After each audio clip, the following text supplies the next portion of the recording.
আমাদেরকে সবচেয়ে ভালোবাসেন আমাদের রব আল্লাহ। সত্যিকারের ভালোবাসার ডেফিনেশনটা হচ্ছে যে আপনি নিঃস্বার্থভাবে কাউকে ভালোবাসেন। আমাদের আশপাশে যারা আছে, যারা হালাল, ইভেন হালাল, আমার মা, আমার বোন, আমার বাবা, আমার স্ত্রী, আমার ছেলে, আমার মেয়ে, এদেরও যদি কখনো স্বার্থে আঘাত পড়ে, দেখবেন সেও আপনার পাশ থেকে সরে যাচ্ছে। এমন হয়নি কখনো? আপনার বন্ধু, আপনার ব্যবসার পার্টনার, আপনার বস, আপনার কলিগ, ওদের স্বার্থে আঘাত হলে ওরাও সরে যাচ্ছে পাশ থেকে, জিগরি দোষ সরে গেল পাশ থেকে, হয় না এমন? ভালোবাসা দুই প্রকার। বলেন কয় প্রকার? আমার সাথে বলেন, এখানে শেষ করে দিব 10টা মিনিট। ভালোবাসা কয় প্রকার? একটা হচ্ছে নিঃস্বার্থ ভালোবাসা। কি স্বার্থ? কোনো স্বার্থ নাই, নিঃস্বার্থভাবে ভালোবাসা। একটা হচ্ছে কোনো না কোনো স্বার্থ জড়িত আছে এমন ভালোবাসা। আপনার স্ত্রীর চাহিদাও যদি আপনি পূরণ করতে ব্যর্থ হন, দেখবেন স্ত্রীর সাথে আপনার গন্ডগোল লেগে যাচ্ছে, যদিও সে হালাল বৈধ। তাই না? এমন হয় না অনেক সময়? আমি তো অনেকদিন বলেছি, অনেকদিন আগেও বলেছি, 5 বছর 6 বছর আগে, যে মানুষ আসলেই মানুষের অবস্থানকে মূল্যায়ন করে। ভিতর থেকে মানুষকে শুধু মূল্যায়ন করে আল্লাহ রাব্বুল আলামিন। না হলে কি হতো? এই যে এত অন্যায় আমরা করেছি, আল্লাহ পাক কি আমাদেরকে ছেড়ে দিয়েছেন, ফেলে দিয়েছেন, গজবে ধ্বংস করে দিয়েছেন? এই যে আল্লাহ পাক যে আমাদেরকে মহব্বত করেন, ভালোবাসেন, তার প্রমাণ এগুলো। আল্লাহ পাক চান যে আমরা যেন ফিরে আসি। আল্লাহ পাক বলছেন, সারা দুনিয়ার সমান গুনাহও যদি সে করে ফেলে, আসমানের সমানও গুনাহ করে ফেলে, খালি তওবা করে ফিরে আল্লাহকে বলবে, আস্তাগফিরুল্লাহাল্লাযী লা ইলাহা ইল্লা হুয়াল হাইয়ুল কাইয়্যুম ওয়া আতুবু ইলাইহি। আল্লাহ পাক বলছেন, খালেস তওবা করলে গুনাহ তো মাফ করে দিবই, আগের গুনাহগুলোকে নেকি দিয়ে পরিবর্তন করে দিব। না ভালোবাসা না? আল্লাহ পাক সৃষ্টি করেছেন আমাদেরকে ভালোবেসে। কোরআন খোলেন, সূরা সদ পড়েন। সূরা সদের মধ্যে দেখবেন আল্লাহ বলছেন, খালাকতু বিয়াদি মা মানাআকা আল্লা তাসজুদা খালাকতু বিয়াদাই, মানে তুমি ইবলিস কেন তাকে সেজদা করলা না যাকে আমি নিজ হাতে সৃষ্টি করেছি? এটা মহব্বতের বহিঃপ্রকাশ না? আল্লাহ আমাদেরকে নিজ হাতে সৃষ্টি করেছেন। আল্লাহ পাকের হাত কেমন এটা আমরা ব্যাখ্যা করতে যাব না। এর হাতের অর্থ কি সেটাও ব্যাখ্যা করার, তাহবিল করার দরকার নাই। কোরআনে আসছে যেভাবে সেভাবে আমরা ঈমান রাখবো, ঠিক আছে ভাই? এখানে আবার অনেকে অনেক তালগোল পাকায় ফেলে এবং বিভ্রান্ত হয়ে যায়, এদিকে যাওয়ার দরকার নেই। এখানে বোঝানো হচ্ছে আল্লাহ রাব্বুল আলামিন আমাদেরকে মহব্বত করে সৃষ্টি করেছে। এই পুরো সৃষ্টি জগৎটাই তো আল্লাহর মহব্বতের বহিঃপ্রকাশ। সবকিছু এত নিপুণভাবে চলতেছে, এটা মহব্বতের বহিঃপ্রকাশ না? আমি আপনাদেরকে নিয়ে যদি কোনোদিন কক্সবাজারের সৈকতে তারা দেখাতে পারতাম, তাহলে আমি বুঝাইতে পারতাম আপনাদেরকে যে এই মহাবিশ্বটা ঠিকই আছে কিন্তু। তারার মধ্যে একটা গাণিতিক ক্যালকুলেশন আছে যেটা সবাই জানে না। যারা একটু অ্যাস্ট্রোনমি নিয়ে পড়াশোনা করেছে তারা জানে।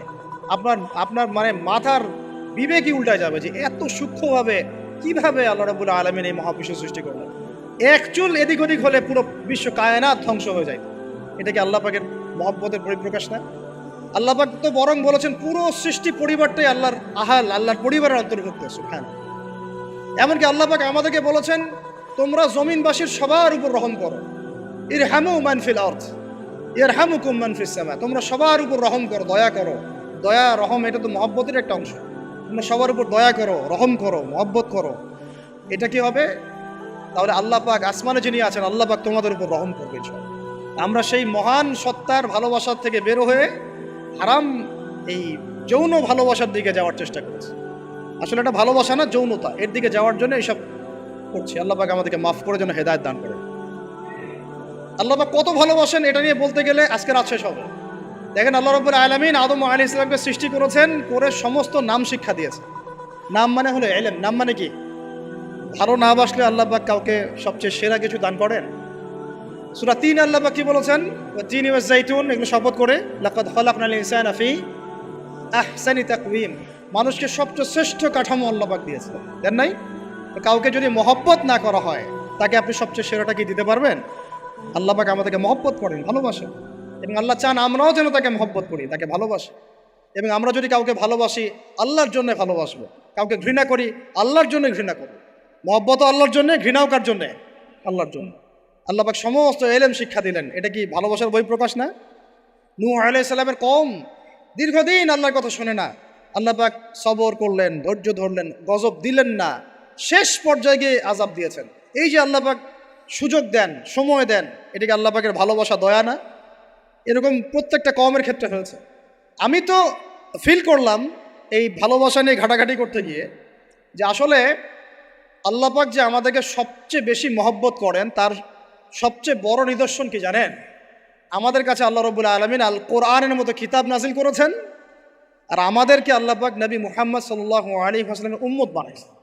আল্লাহ পাক যে নবী মুহাম্মদ সাল্লাল্লাহু আলাইহি ওয়াসাল্লামকে এই দুনিয়াতে পাঠিয়েছেন না, এটাই সবচেয়ে বড় মহব্বত, সবচেয়ে বড় রহমত। কারণ তার সুন্নতে এমন কিছু নাই যেটা আপনি খুঁজে পাবেন না। আর তিনি আমাদেরকে যে মহব্বত করতেন, মুহাম্মদ সাল্লাল্লাহু আলাইহি ওয়াসাল্লাম আমাদেরকে যে মহব্বত করতেন, তিনি আমাদেরকে বলতেন যে আমরা তার ভাই। আমরা তার কি ভাই? মানে কি মায়ের পেটের ভাই? এটা বোঝানো হয় নাই। একটা হাদিসে তিনি বলেছেন আমি তো পিতৃতুল্য। তার মানে কি সত্যি সত্যি বাবা সন্তানের সম্পর্ক? রুহানি পিতা। তিনি কি ইমাম নন? তিনি ইমাম, তিনি নেতা, তিনি আমাদের শিক্ষক, তিনি নবী। তো তিনি আমাদেরকে যে মহব্বত করতেন, তিনি একদিন বলছিলেন নবী সাহাবীদের সামনে, কাশ আমি যদি আমার ভাইদেরকে দেখতে পেতাম। সাহাবীরা বলছেন, ইয়া রাসূলুল্লাহ, আমরা কি আপনার ভাই না? তখন নবীজি বলছেন, না, তোমরা আমার সাহাবী। আমার ভাই তারা যারা আমাকে না দেখেই আমার প্রতি ঈমান নিয়ে আসবে। প্রত্যেক নবীকে আল্লাহ পাক একটা দোয়া করার চান্স দিয়েছে। কয়টা ভাই? এমন একটা দোয়া যেটা করলে আল্লাহ পাক কবুল করবেনই করবেন। করলে আল্লাহ পাক কি করবেন? অবশ্যই কবুল করবেন। নবী সাল্লাল্লাহু আলাইহি ওয়াসাল্লাম বলছেন যে সমস্ত নবী এই দোয়াটা পৃথিবীতে করে ফেলেছে। আমি এই দোয়াটাকে মুলতবি রেখেছি যে কাল কিয়ামতের মাঠে আমি আমার উম্মতের জন্য সুপারিশ করবো ইনশাআল্লাহ। এবং নবী সাল্লাল্লাহু আলাইহি ওয়াসাল্লামের সুপারিশে বহু কবিরা গুনাহগার মুসলমান যারা জাহান্নামের ফয়সালা হয়ে গেছে, তাদেরকে আল্লাহ পাক কিছুটা শাস্তি ভোগ করালে হলেও আবার জান্নাতে নিয়ে আসবে। তিনি আমাদেরকে মহব্বত করেন না? করতেন না? চিন্তা করেন তাহলে আমরা তার দিনকে কি মহব্বত করলাম, আমরা তার হুকুম হাকামের বিধিবিধান সুন্নতের কি মহব্বত করলাম, চিন্তা করেন। একটা হাদিসে নবীজি স্পষ্ট করে বলছেন এটা আমাদের জন্য একটা কষ্টি পাথর।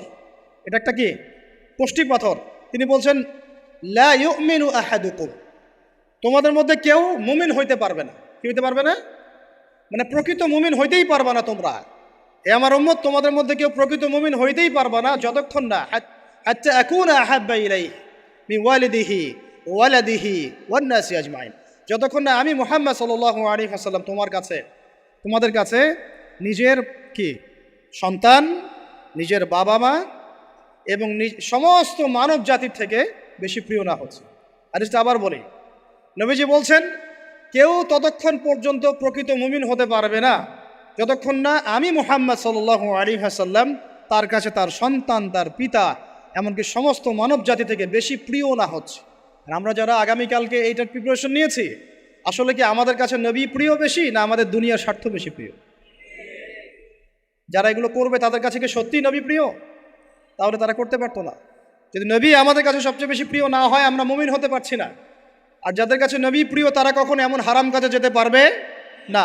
যারা যাচ্ছে তারা কখনোই নবীকে ভালোবাসে না, কোশ্চিনকালেও না।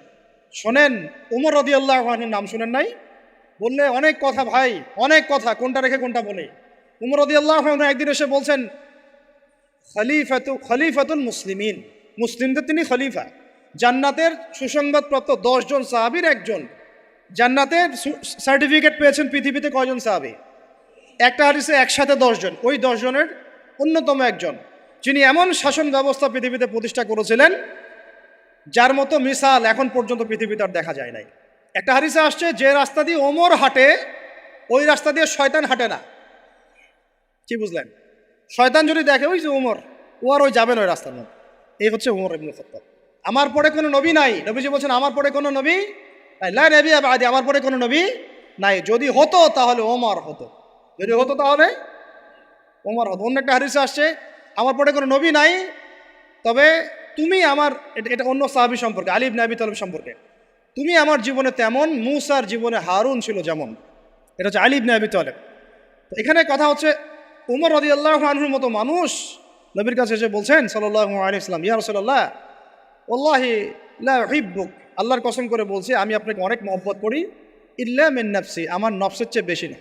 মানে আমি আমার জানের চাইতে আপনাকে বেশি মহব্বত করি না। কথা কি বুঝতে পারতেন কি? মানে আমি আপনাকে অনেক মহব্বত করি ইয়া রাসূলুল্লাহ, সব কিছু থেকে বেশি মহব্বত করি, কিন্তু আমার নিজের জানের চেয়ে বেশি না। নবী সাল্লাল্লাহু আলাইহি ওয়াসাল্লাম বলছেন, লা ইয়া ওমর, এখনো মুমিন হওনি ওমর। কাকে বলছেন? কাকে বলছেন? জান্নাতের সার্টিফিকেট প্রাপ্ত একজন মানুষকে। লা ইয়া ওমর, এখনো হওনি। তখন নবী সাল্লাল্লাহু আলাইহি ওয়াসাল্লামকে তিনি একটু পরে আবার বলছেন, ইয়া রাসূলুল্লাহ ওয়াল্লাহি আলান, এখন লা হাব্বা ইলাইয়া মিন কুল্লি শাই হাত্তা মিন নাফসি, এখন থেকে আপনি আমার কাছে সবচেয়ে বেশি প্রিয় সব কিছু থেকে, এমনকি আমার নফসের থেকেও বেশি প্রিয়। তখন নবীজি বলছেন আলান ইয়া ওমর, এখন ওমর, এখন তুমি মুমিন হলে। তাহলে যারা আমরা নবীর সুন্নতের খেলাফ এইসব অপসংস্কৃতি, নোংরামি, জেনা, ব্যভিচার, কনসার্ট, নাটক, সিনেমা, পরকিয়া, এইসব তথাকথিত ভালোবাসা দিবস, এই জেনা দিবসগুলো পালন করছি, আমরা কি আসলেই নবীকে ভালোবাসি? আমরা কি সত্যি আল্লাহকে ভালোবাসি? আল্লাহ পাক আমাদেরকে বোঝার তৌফিক দান করেন, জাহিলিয়াত থেকে ফিরে আসার তৌফিক দান করেন। এরকম প্রচুর ঘটনা। ভালোবাসা তো এগুলোর নাম। ভালোবাসা কাকে বলে জানেন? সাহাবীরা বাসায় যেতেন, আবার দৌড় দিয়ে আসতেন নবী সাল্লাল্লাহু আলাইহি ওয়াসাল্লামের চেহারাটা একটু দেখার জন্য। এটা নাম ভালোবাসা। আপনারা যদি উমরা করতে যান, হজ করতে যান, দেখবেন বারবার আপনার নবীর রওজায় গিয়ে সালাম দিতে মন চাইবে, যে আরেকবার দেখা করে আসি, আরেকটু দেখা করে আসি, আরেকবার সালাম দিয়ে আসি। ভালোবাসা কোনো স্বার্থ আছে এখানে? নবী সাল্লাল্লাহু আলাইহি ওয়াসাল্লাম কি আমাদের কাছে কোনো স্বার্থ দাবি করেছেন? আল্লাহ করেছেন? এগুলো ভালোবাসা। এই ভালোবাসা হলো প্রকৃত ভালোবাসা। আর এগুলো যেটা চলছে এটা হচ্ছে যৌনতা। এগুলো কি চলছে? যৌনতা। ভালোবাসার নাম দিয়েছে এখন যৌনতা। এগুলো ভালোবাসা না, এগুলো পাশবিকতা, প্রবৃত্তির দাসত্ব। প্রবৃত্তি মানে মন যা চায় তাই করতে যাচ্ছে। আপনার মন চাইছে একটা মেয়ের সাথে রাত কাটাবেন, এটাকে আপনি ভালোবাসা নাম দিলেন, কিন্তু এটা হচ্ছে ভালোবাসা না, এটা কি প্রবৃত্তি, পশুত্ব, দাসত্ব, পশুত্বের দাসত্ব করছে। আল্লাহ পাক আমাদেরকে কথাগুলো বোঝার তৌফিক দান করুন। এরকম সাহাবীরা কত ত্যাগ করেছেন। তালহা রাদিয়াল্লাহু আনহুর নাম শোনেন না অনেকেই। নবী সাল্লাল্লাহু আলাইহি ওয়াসাল্লাম উহুদ যুদ্ধের দিন সংকটময় একটা অবস্থায় ছিলেন। তালহা রাদিয়াল্লাহু আনহু একা নবী সাল্লাল্লাহু আলাইহি ওয়াসাল্লামকে ঢাল হিসেবে পিঠ পেতে দিয়ে আসেন, উনার দিকে কোনো তীর যেন আসতে না পারে। শেষে দেখা গেল তার গায়ের মধ্যে 40 থেকে 50টা তরোয়ারের আঘাত আছে, তীরের খোঁচা আছে, বর্ষার খোঁচা আছে। এই অবস্থায় তিনি নবীকে কাঁধের মধ্যে নিয়ে উহুদ পাহাড়ে উঠেছেন নবীকে সেভ করার জন্য। ভালোবাসা। এটা কি? কোন স্বার্থে? কিসের স্বার্থে? দুনিয়ার স্বার্থে? জান্নাতের স্বার্থে। একজন সাহাবী বাড়ি নির্মাণ করেছেন, তো নবী সাল্লাল্লাহু আলাইহি ওয়াসাল্লাম দেখে একটু খালি মানে হয় না, তুমি কে, কার বাড়ি এটা? বললেন আচ্ছা অমুক সাহাবীর বাড়ি। নবীজি একটু ভ্রু কুঞ্চিত করলেন, পছন্দ করলেন না, কিছু মুখে বলেন নাই, মুখে কিছু বলেন নাই, খালি একটু অসন্তুষ্ট হয়েছেন, এক্সপ্রেশন দেখতে বোঝা যাচ্ছে। তখন ওই সাহাবীকে জানানো হলো, তোমার বাসার সামন দিয়ে তো আল্লাহ নবী সেদিন হেঁটে গেলেন, তারপরে আমার বাসা দেখে, তোমার বাসা দেখে আল্লাহ নবী সাল্লাল্লাহু আলাইহি ওয়াসাল্লাম একটু অসন্তুষ্টি প্রকাশ করেছিলেন, মুখে কিছু বলেন নাই, এক্সপ্রেশন ছিল একটু অসন্তুষ্টিমূলক। 3 দিনের মধ্যে সেই বাড়ি ভেঙে গুড়িয়ে দিয়েছে। যেই বাসা দেখে আল্লাহ নবী সন্তুষ্ট হন না, আমি বাসা রাখবই না। ভালোবাসা কিসের জন্যে? কার জন্যে? কার স্বার্থে বলেন? আল্লাহর জন্যে, জান্নাতের জন্য, আল্লাহর স্বার্থে, আল্লাহর জন্যে। কতগুলো বলে শেষ করবো আপনাদেরকে। সাদ বিন আবি ওয়াক্কাস রাদিয়াল্লাহু আনহু উহুদ যুদ্ধের দিন এইরকম করে তীর নিক্ষেপ করছেন। আল্লাহ নবী বলছেন, ইয়া সাদ, হে সাদ, তীর ছোড়ো, তোমার জন্য আমার পিতামাতা কুরবান হোক। আশপাশে 9 জন ছিল, তার মধ্যে একজন করে শহীদ হতে শেষে 2 জন বেঁচে থাকলো, সাদ বিন আবি ওয়াক্কাস, তালহা বিন উবাইদুল্লাহ রাদিয়াল্লাহু আনহু। এগুলো তারা কেন করেছেন? ভালোবাসার জন্যে।